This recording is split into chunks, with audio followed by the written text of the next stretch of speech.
Katie Janess and her dog were stabbed to death on this date in 2021. Police sources say what happened to Katie Janess is similar. This crime was extremely gruesome.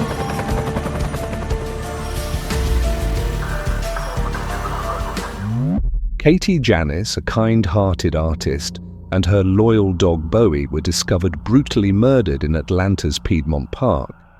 The scene was gruesome. Over 50 stab wounds, horrifying carvings on her body, and a community left reeling.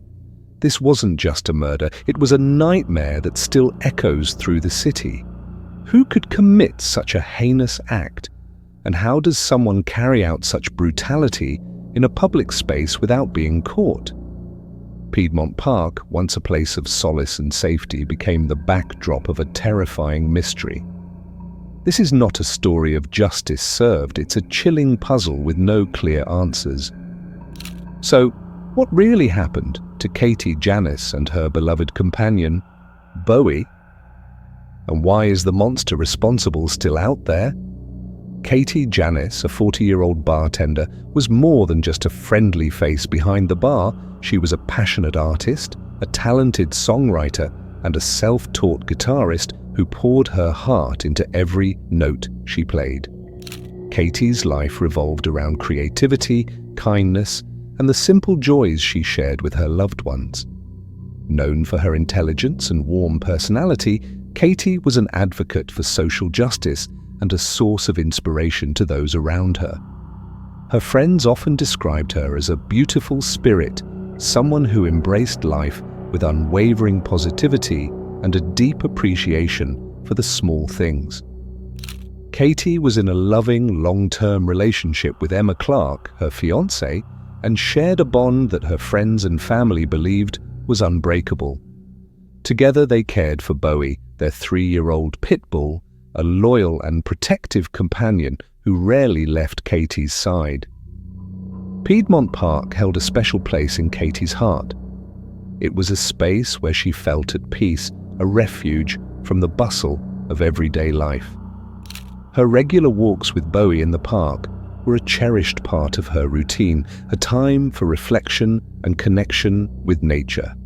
For Katie, Piedmont Park wasn't just a public space, it was home. It was late on the night of July 28, 2021, when Katie Janess decided to take Bowie, her beloved pit bull, for a walk. The route to Piedmont Park was one she had taken countless times before. The familiar streets leading to the park, with their quiet charm, were part of Katie's regular routine.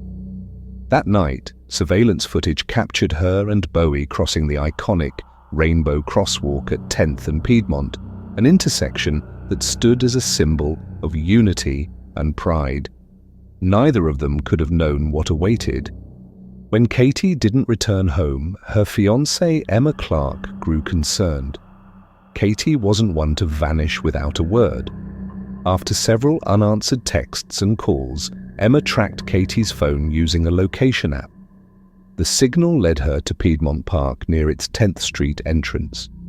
What Emma found there would shatter her world. Katie and Bowie's lifeless bodies lay near the park entrance. The scene was described by authorities as gruesome and almost unimaginable. Katie had suffered over 50 stab wounds, and disturbingly the letters F, A, and T had been carved into her torso. Her injuries reflected a violence that was both personal and filled with rage. Beside her, Bowie, her loyal companion, was also brutally attacked.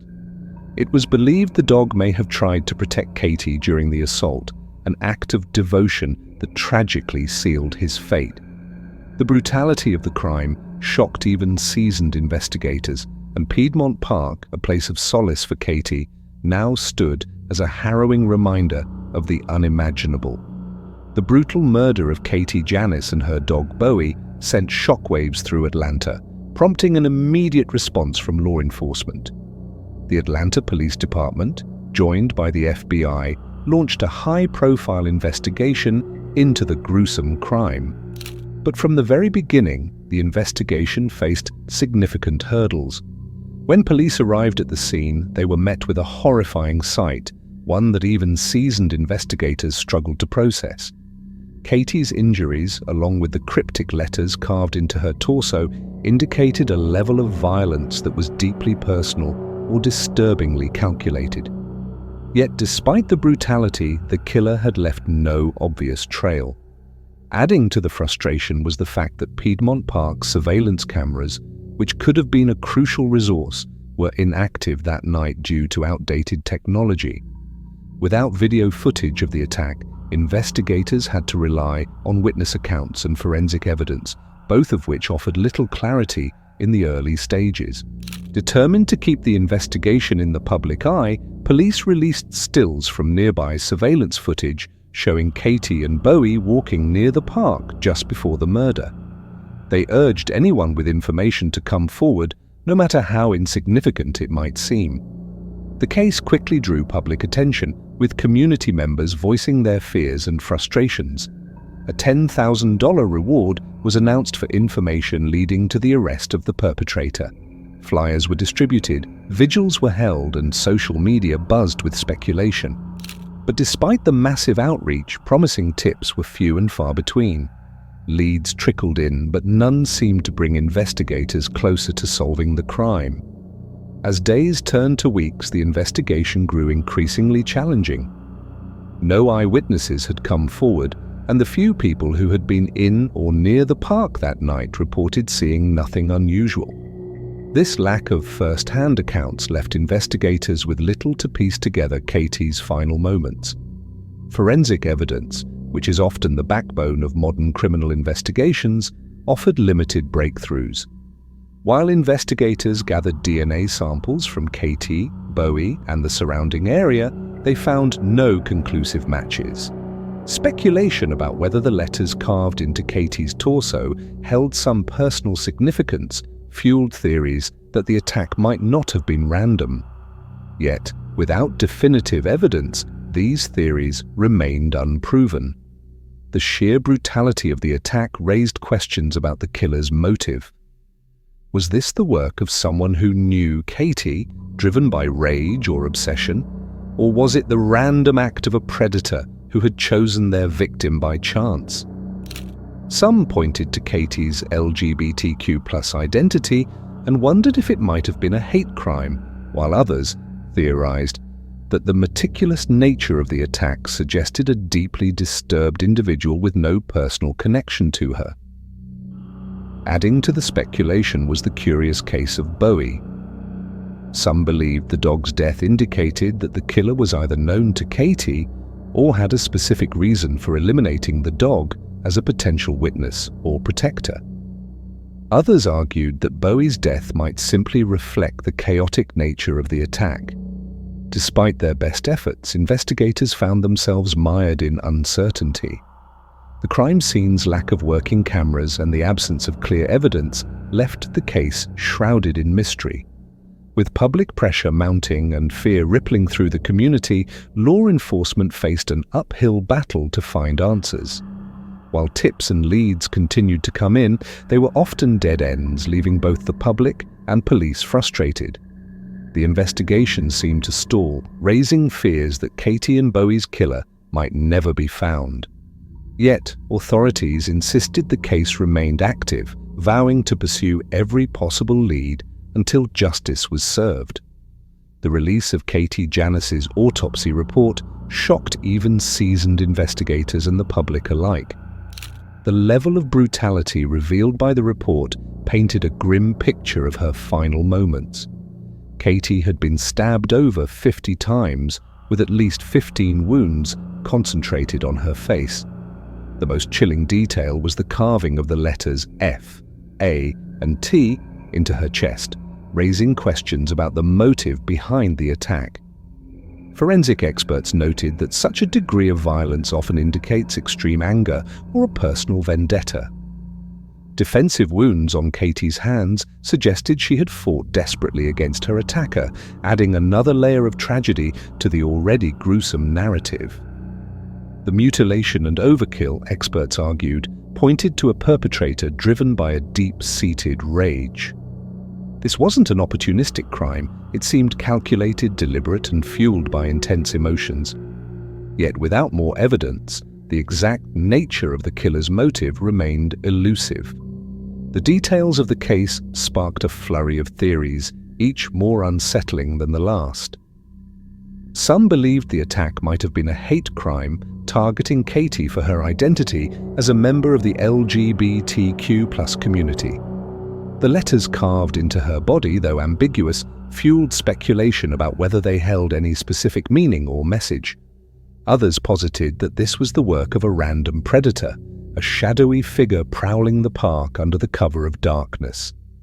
The brutality of the attack and the absence of clear personal connections to the crime raised concerns that the killer might strike again. Bowie's role in the attack also became a focal point of discussion. Did the dog know the attacker, hesitating to defend Katie due to familiarity? Or was Bowie killed first to remove a potential threat? Investigators considered these possibilities carefully, as the dog's behavior during the attack could provide crucial insights into the killer's identity and motive.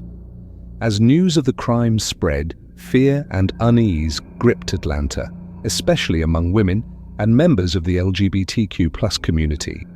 Piedmont Park, once seen as a safe haven, became a symbol of vulnerability. Women questioned their safety in public spaces, and LGBTQ+ individuals wondered whether they were being specifically targeted. The community's reaction was swift and emotional. Vigils were held to honor Katie and Bowie, with mourners demanding justice and expressing their fears. "This could have been anyone," a local resident said at one gathering. The outpouring of grief highlighted how deeply Katie's death resonated across the city. The murder sparked widespread criticism of Atlanta's public safety measures, particularly in Piedmont Park. Residents were outraged to learn that surveillance cameras in the park had been inactive on the night of the attack due to outdated technology. Many believed that working cameras might have provided critical evidence to solve the case.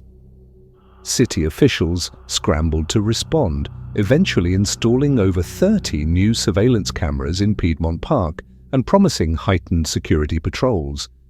Yet for many, the changes came too late. The damage was done, and trust in the park's safety was deeply shaken. Advocacy groups also stepped in, using the tragedy as a call to action. LGBTQ+ organizations and women's safety groups pushed for greater awareness, resources, and measures to protect vulnerable communities. The case became a grim reminder of the dangers that persist, even in spaces that feel familiar and safe. As the weeks and months passed, the shocking details of the case continued to fuel speculation. Who could have committed such a heinous act, and why? Was this a random attack, or was Katie specifically targeted? The absence of answers left an unsettling void, as the killer remained at large and the community grappled with its fear and grief. The case, with all its chilling details and unanswered questions, became a cautionary tale, a stark reminder of the fragility of safety and the darkness that can lurk in the most unexpected places. As of today, the murder of Katie Janess and her loyal dog Bowie remains unsolved. Despite tireless efforts from the Atlanta Police Department and FBI, the investigation has yielded no arrests. Officials emphasize that the case is still active, not cold, and that they are committed to finding Katie's killer. Investigators continue to analyze evidence, revisit leads, and utilize advanced forensic technologies in the hope of breaking the case. The lack of progress is a stark reminder of how elusive justice can be, even in high-profile cases with widespread public interest. For Emma Clark, Katie's partner, the grief is unrelenting. Emma has been an outspoken advocate for keeping Katie's story in the public eye. "We just want answers," she shared in an emotional plea, urging anyone with information to come forward. Katie's friends and family have channeled their pain into action. Vigils and public gatherings have been held to honor her memory, and her loved ones continue to advocate for justice. A memorial bench installed near the site of the attack in Piedmont Park stands as a tribute to Katie and Bowie. Inscribed with the words "Student of Life" and "Loyal Companion," it serves as a poignant reminder of lives lost too soon. Katie's murder has cast a long shadow over Atlanta's community, raising critical questions about public safety in urban parks. In the wake of the crime, city officials have implemented security improvements, including the installation of over 30 surveillance cameras in Piedmont Park. These measures, while welcome, came too late for Katie and Bowie. The case has also amplified concerns about violence against women and the LGBTQ+ community, sparking broader conversations about safety and equality. Advocacy groups have used Katie's story to highlight the need for systemic change and greater protections for vulnerable populations. Though the case remains unresolved, Katie's loved ones and the Atlanta community refuse to give up hope. The determination to find her killer persists, and as Emma Clark once said, "We owe it to Katie and Bowie to keep fighting." Katie Janess's story is a chilling reminder of how quickly violence can shatter the sense of safety we take for granted. A vibrant life filled with love, creativity, and hope was stolen in one senseless, brutal act. The tragic loss of Katie and her loyal dog Bowie continues to echo through Atlanta, leaving a community in mourning and demanding answers. If you know anything, no matter how small, it could be the missing piece investigators need to solve this case. Your voice could help bring justice to Katie, Bowie, and their grieving loved ones. For Katie, for Bowie, and for a city still haunted by this tragedy, we cannot let this story fade. Share her memory, speak out, and ensure her legacy is one of unity and change. Together, we can strive for a world where such acts of violence have no place.